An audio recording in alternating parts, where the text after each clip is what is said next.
Rechlin, Germany, August 1940. On a broad concrete apron beside a lake, a fighter plane sits in the summer light. Its lines are unfamiliar to the German mechanics circling it. Elliptical wings, a long, elegant nose. Royal Air Force roundels still faintly visible under a fresh coat of Luftwaffe paint. It is a Supermarine Spitfire, and it is a very long way from home. A man walks toward it across the apron. He is 27 years old, slim, unhurried, with a quiet economy of movement that comes from 1,000 hours in a cockpit. His name is Werner Mölders, and of all the pilots in the German Air Force who might climb into this captured machine, he is perhaps the last one the British would want to see do it, because Werner Mölders has spent the summer shooting Spitfires out of the sky.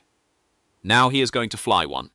To understand why the Luftwaffe brought its most celebrated fighter pilot to a captured enemy aircraft, you have to understand who this man was in the summer of 1940. And you have to set aside the legend, because the truth is more complicated than the myth. Mölders was not a Nazi in the way the propaganda posters wanted their heroes to be. He was a devout Roman Catholic from Gelsenkirchen, reserved, disciplined, more comfortable studying tactics than raising his arm at a rally. He treated captured enemy airmen with a courtesy that unsettled some of his superiors. But none of that changes the harder fact. His skill served a war of conquest. He had learned his trade over Spain, flying with the Condor Legion in 1938, refining the fighter tactics that would soon tear the skies over Europe apart. By the summer of 1940, he was the first fighter pilot in the war to be awarded the Knight's Cross. He was a weapon, and he was very good at what he did. He was also, whatever the newsreels implied, entirely mortal. Rewind 3 months. June 1940. France is collapsing. German columns are pouring toward Paris, and above them, Mölders is hunting. On the 5th of June, near Compiègne, he goes after French fighters one more time. But this time, the sky bites back. A French pilot named René Pommier-Lerargues, flying a sleek WWII D.520, turns the tables. Cannon fire finds Mölders' Messerschmitt. The engine dies. Smoke fills the cockpit. The great ace does the only thing left to him. He bails out. He drifts down over enemy territory, and French soldiers are waiting when he lands. Werner Mölders, the pride of the German fighter arm, is now a prisoner of war. Let that image sit for a moment. The man whose name filled German radio broadcasts, on his knees in a French field, hands raised, at the mercy of the very army he had been bombing. And the pilot who beat him? René Pommier-Lerargues would be killed in action that same day. The man who humbled the legend did not live to see the sun set on his victory. Mölders spent roughly 3 weeks behind wire, not weeks of glory, weeks of waiting, of uncertainty, of being nobody's hero. He was released only when France signed its armistice at the end of June, and the whole edifice of French resistance came apart. He came home to a hero's welcome that his 3 weeks in captivity quietly complicated. On the 19th of July, 1940, he was promoted to major. A week later, on the 26th of July, he was handed command of an entire fighter wing, Jagdgeschwader 51, and sent to the coast of occupied France, to a wind-swept airfield staring across the English Channel at the white cliffs of a country that had refused to surrender. Because the war was not over. It was about to enter its most famous chapter. Across that narrow strip of gray water lay Britain, and Hermann Göring, the swaggering commander of the Luftwaffe, had promised Adolf Hitler that his Air Force would break the Royal Air Force in a matter of weeks, clear the skies, open the door for invasion. The confidence in the German High Command was total. The propaganda was relentless. German machines were superior. German pilots were superior. Victory was a formality. But confidence is not intelligence. And somewhere behind the bluster, colder heads had a question that the newsreels never asked out loud. What if we are wrong about the enemy's aircraft? They had good reason to wonder. Because they finally had the enemy's aircraft in their hands. During the fighting in France that spring, as the RAF hurled squadrons across the Channel to slow the German advance, some of those British fighters had not made it home. Engines shot out, fuel gone. Pilots forced down onto French soil. A handful of Spitfires and Hurricanes had come down more or less intact, and the Germans had gathered them up like specimens. These prizes were sent east, deep into Germany, to a place on the shore of the Müritz Lake called Rechlin, the Erprobungsstelle Rechlin. the central flight test establishment of the Luftwaffe. This was where German aviation went to be measured, weighed, and understood.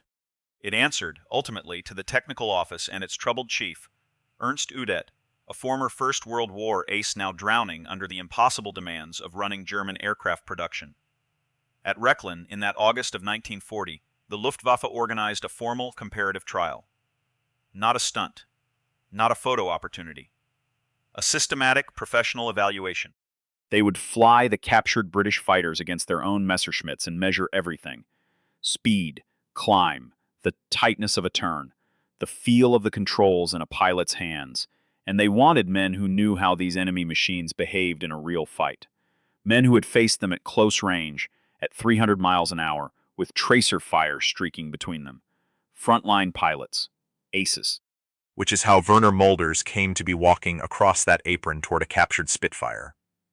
Think about what that means. This was a man who had chased these fighters across the summer sky. He had watched them break and spin and fall. He had seen their pilots die, and he had sent some of them to their deaths himself. To him, the Spitfire and the Hurricane were shapes in a gun sight, fleeting, deadly. The enemy.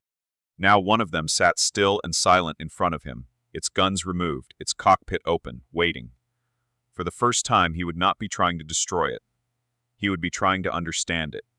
He would strap himself into the seat where a young British pilot had once sat, wrap his hands around the same control column, look out through the same canopy, and find out, once and for all, what it was truly like. The Luftwaffe expected reassurance. They expected their star pilot to climb out, shake his head, and confirm what everyone already believed, that the enemy's fighters were clumsy, second-rate, nothing to fear. That is not what happened, because the report Mölders would leave behind did something no piece of German propaganda in the summer of 1940 was prepared for. It told the truth. And the truth about the Spitfire would praise the enemy and damn him in the same breath, in a way that left the men who read it deeply uneasy. But before we get to what he wrote, you need to see what he saw when the engine finally turned over, and the aircraft German propaganda insisted the Luftwaffe would sweep from the sky came alive in his hands. Because his first impression was not contempt. It was something far more dangerous to believe. The Merlin engine coughed, caught, and roared. For a man who had flown against the Spitfire, it was a strange thing to hear that sound from inside the cockpit, rather than across a gun sight. The whole airframe trembled with a low, throaty growl. The propeller blurred into a disk of silver in the August sun, and Werner Mölders, 27 years old, sat in the seat of his enemy and felt the machine come alive under his hands. He eased the throttle forward. The Spitfire rolled across the grass at Rechlin, gathering speed, and then something happened that a lot of pilots never forget. It practically flew itself off the ground. He had expected to fight it. He had expected a heavy, awkward foreign machine that demanded muscle and concentration just to keep it honest. Instead, the aircraft lifted away from the earth as gently as a man rising from a chair he has sat in all his life. The record of that trial would put it in plain words. The British fighters were remarkably simple to fly. Childishly easy, the phrase went, to take off and to land. Childishly easy. Sit with that for a moment. This is the enemy's frontline fighter. This is the fighter flown by the Air Force Hermann Goering had sworn to sweep aside in a matter of weeks. And the first honest thing a German ace can say about it is that a beginner could take it into the sky. Up he climbed, into the thin, bright air over the Müritz Lake, and now came the real test, because taking off is one thing. A fighter earns its name in the turn. He rolled the Spitfire onto its wing and hauled it around. The controls answered like they were reading his mind. Light, precise, alive. There was none of the heavy, sullen resistance he had half expected. The aircraft came around smooth and true, holding the turn without complaint, without warning shudders, without any of the vices that killed careless men. The Hurricane, the other captured British fighter, had impressed him too, but in a rougher way. It was a good-natured animal, forgiving and steady, and it turned well, but its performance fell clearly short of his own Messerschmitt, and its controls felt heavy in his hands, sluggish on the roll. A workhorse, honest, limited. The Spitfire was something else entirely. It was, in the language of the report, a full class above the Hurricane. Light on the controls, faultless in the turn. and with a performance that came close, uncomfortably close, to the Messerschmitt 109 that Werner Mölders had built his entire reputation upon. Here is the first thing that should stop you cold. The man doing the flying was not some junior pilot easy to impress. This was the leading ace of the German Air Force. This was a man with every reason in the world to come back and tell his superiors exactly what they wanted to hear. That German engineering stood alone. That whatever the enemy was flying, it was nothing the Luftwaffe should fear. And instead, alone in that cockpit, being paid the truth by his own hands, he found himself flying one of the finest fighters he had ever touched. Built by the men he was at war with. Designed to kill him. None of this would have shocked the German pilots who had already met the Spitfire in battle. They respected it. Some of them feared it. The men it would unsettle were the ones who never left the ground. Now understand who was waiting for his verdict on the ground. The whole rotten weight of the German propaganda machine was leaning on this trial. Hermann Göring, the vain and bloated commander of the Luftwaffe, had personally promised Hitler that the Royal Air Force would be swept from the sky in a matter of weeks. His entire reputation was staked on the idea that the enemy was weak, and behind the scenes, the man responsible for German aircraft development, the old First World War ace Ernst Udet, was buckling under pressures he could not survive, trying to hold together an industry that was being asked for miracles. These were the men who needed Werner Mölders to confirm that the enemy was beaten before the fight had even begun. He would not give them that. But he would not give the British a clean victory either. Because the same flight that produced all that reluctant praise produced something darker. And this is where the story turns. Mölders kept flying. He pushed the Spitfire harder, testing it the way you can only test an aircraft when you are trying to find the place where it breaks. He shoved the nose down. In combat, this is one of the most basic moves a fighter pilot has. You spot a target below you or an enemy on your tail, and you bunt forward, you push the stick away from you, and you drop like a stone. Every fighter pilot alive did it 100 times. It was instinct, it was survival. And when Werner Mölders shoved that nose down, the mighty Merlin engine sputtered and died. Not forever, for a heartbeat. For that terrible half-second when the fuel starved in a carburetor that could not cope with the sudden change, and the roar dropped to a cough, and all that power simply drained out of the aircraft at the exact moment a fighting man would need it most. He tried it again. Same result. Pushed the nose over hard, and the engine stumbled. For a combat pilot, this was not a quirk. This was a death sentence waiting to be signed. In a real fight, the man who hesitates dies. And here was a fighter that hesitated for you every single time you tried to dive away or dive down to attack. There was more. The propeller on the captured machine had only 2 settings, 2 crude pitch positions, coarse and fine, like a truck with only 2 gears and a canyon of empty road between them. In the frantic, shifting speeds of a dogfight, the pilot was caught in an impossible bind. In one setting, the engine screamed toward destroying itself. In the other, it choked and never gave its full strength. There was no in-between, no fine control at the very moment. Control meant everything. And so Werner Mölders climbed down from that beautiful machine and delivered the verdict that would echo down 80 years of history. As a thing to fly, the Spitfire was a joy. As a machine to fight and kill in his words, it was miserable. Miserable. The most beautiful fighter he had ever flown, and he handed it back with contempt. Praise and damnation in a single breath. You can almost feel the men at Rechlin trying to decide which half of that sentence to believe. But here is the twist that turns the whole story on its head. And it is the kind of truth that only becomes clear when you know how the war actually unfolded. Werner Mölders was flying a ghost.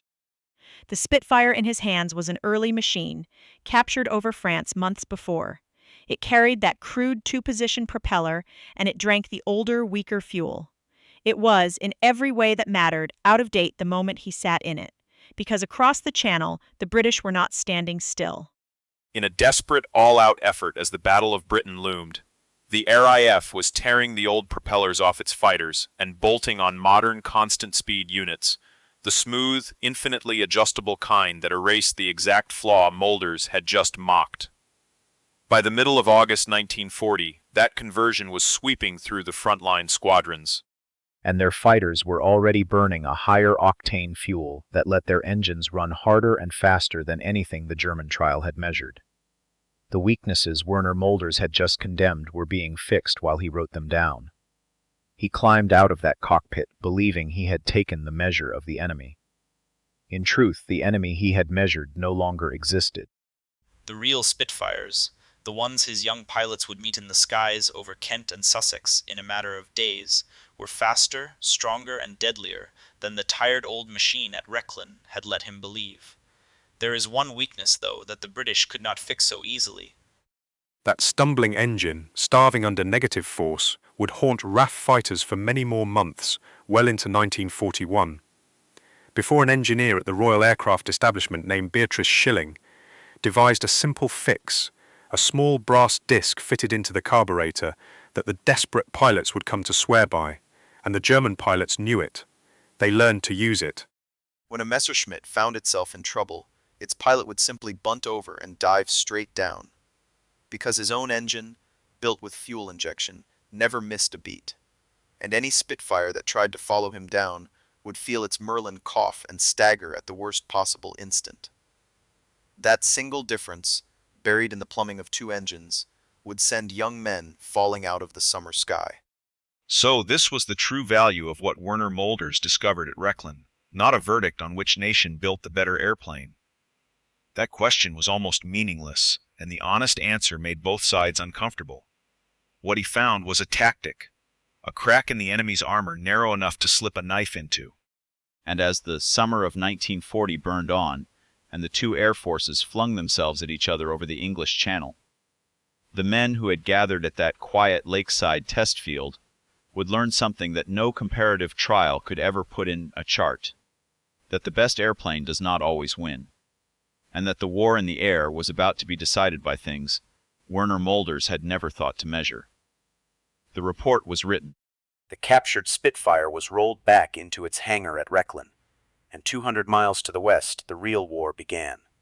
Through August and into September of 1940, the sky over southern England filled with the sound Werner Mölders knew better than any man alive: the snarl of engines at full throttle, the stutter of machine guns, the long white scratches of contrails clawing across the blue, and beneath them the slow black smears of aircraft falling to earth.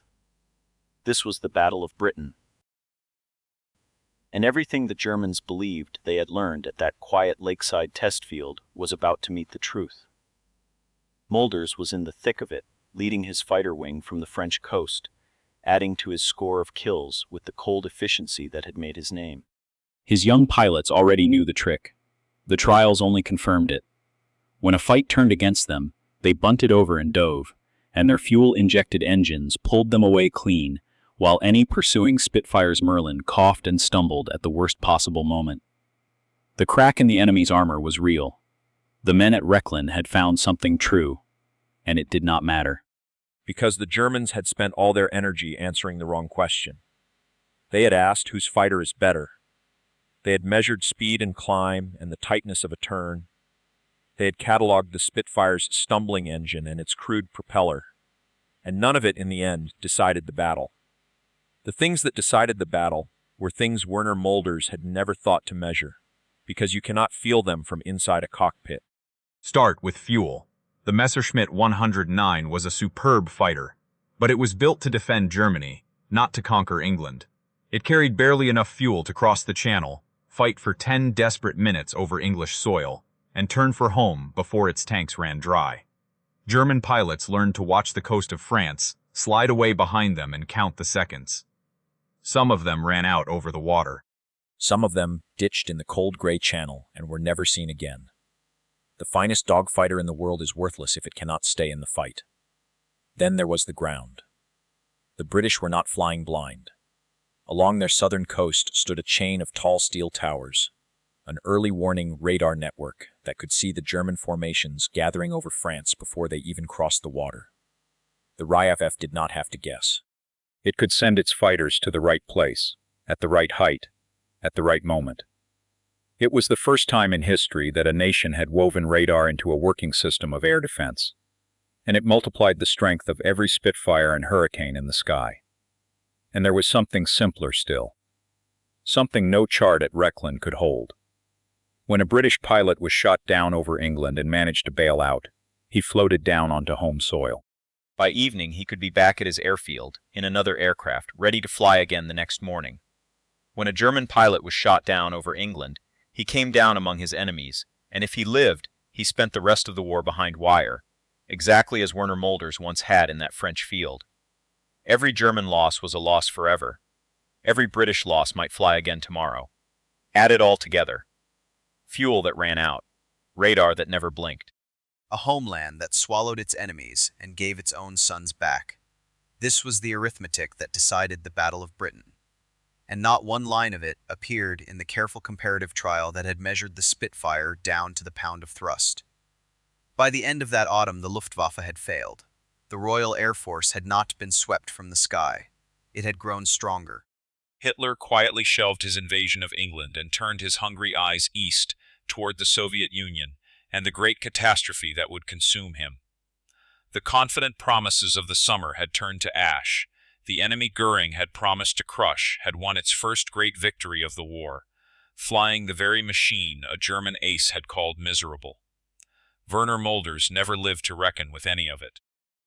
He went east with the invasion of the Soviet Union in 1941, and there he did something no fighter pilot in history had ever done. He became the first man to reach 100 aerial victories, 100 aircraft, 100 duels, 100 other men who did not come home. He was showered with medals. He was promoted to colonel at 28, the youngest in the German Air Force, and pulled from combat to become inspector of fighters, deemed too valuable to risk. He was, by every measure the Luftwaffe understood, at the very summit of his life. And then, on the 17th of November, 1941, the old ace who ran the technical office, Ernst Udet, the man whose test establishment had once handed Mölders that captured Spitfire, put a pistol to his head and killed himself. He was crushed at last by the failures and the lies, and the impossible weight of an Air Force being asked to do what no Air Force could do. The regime buried the truth and called it an accident in the line of duty. Werner Mölders was ordered to fly to Berlin for the state funeral. He climbed aboard a Heinkel bomber as a passenger, not a pilot. Not at the controls of a fighter he could feel in his hands. A passenger in the back, at the mercy of another man's flying and a failing engine and a sky full of storm. The weather over Germany that day was foul. First, the left engine failed. Then, as the pilot fought to bring the bomber down at Breslau in the rain and the murk, the right engine died too, and there was nothing left to hold the aircraft up. It went down on the approach. Mölders and the pilot, a young lieutenant named Georg Kolbe, were killed. 2 other men aboard survived. Werner Mölders was killed instantly. He was 28 years old, the man who had survived being shot down over France. The man who had dueled the finest pilots of the Royal Air Force and lived. The man who had reached 100 victories, who had flown the enemy's own fighters and judged them, who had climbed higher than any airman of his war. He did not die in glorious combat. He died sitting still in the back of someone else's airplane, in the rain on his way to bury a man who had shot himself. There is no triumph in that ending.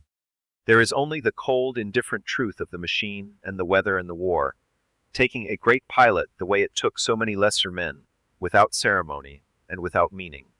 And the story did not stop with him. 2 years later, in 1943, as American bombers and fighters darkened the skies over Europe, the Luftwaffe did the very same thing all over again, on a grander scale. A captain named Theodor Rosarius was put in charge of a whole flying circus of captured Allied aircraft. Thunderbolts, Lightnings, Mustangs, Spitfires. They flew them, tested them, paraded them before frontline pilots so the young men might learn the strengths and weaknesses of the enemy they would meet in battle. It was the exact same logic that had brought Werner Mölders to Rechlin in the summer of 1940. Measure the enemy, find his flaws, learn his machine. And it changed nothing. Germany still lost the war in the air, and lost it completely, buried under an avalanche of Allied aircraft and Allied fuel and Allied men that no clever tactic and no captured airplane could ever hold back. So what was it all for, that quiet afternoon at Rechlin, when the leading ace of the German Air Force strapped himself into his enemy's fighter and told the truth about what he found? Perhaps only this, that a good soldier, honest even when honesty was unwelcome, can look his enemy dead in the eye, admire what that enemy has built, find the flaw in it, and still lose the war. Because wars are not won by the better airplane. They are won by fuel and factories, by radar and distance, by whose sons come home at night and whose do not. They are won by the vast, grinding things that no single brave man in a single cockpit can ever hope to measure. Werner Mölders flew the finest fighters of his age on both sides of the war. He judged them with a clear and honest eye. And in the end, the sky took him anyway, as it took them all. The captured Spitfire outlived him. So did the truth he wrote about it. And the men who fought that war in the summer of 1940, on both sides of that narrow strip of gray water, are nearly all gone now. But the sky remembers.